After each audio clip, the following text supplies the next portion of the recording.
তখন ফেরেশতাদেরকে বলবে নাফরমান গুলাকে জিগা 24 ঘন্টাদের সময় দিছিলাম কোন কাজে ব্যয় করছে, আমি যে যৌবন কাল দিছিলাম কোন কাজে ব্যয় করছে, হিসাব দিত হিসাবে আটকা পড়ে যাবে। আল্লাহ তখন ফেরেশতাদেরকে বলবে এটি নাফরমান, আমার দেওয়া নিয়ামত খাই আমার নাফরমানি করছে। আজকে তার হাতটারে লোহার মতো শক্ত করে দেয়, বাম হাতটারে লোহা বানাবে, শক্ত হয়ে যাবে।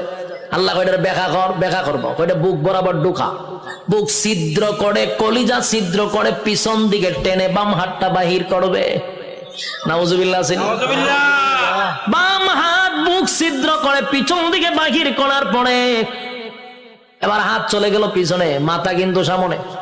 আল্লাহ এবার দিবা আমল নামা, ওই যে রেজাল্ট দুনিয়াতে যে পরীক্ষা নিছিল এই রেজাল্টটা হাতে দিবে। ফেরেশতারা কইবে আল্লাহ হাত পিছনে চেহারা সামনে।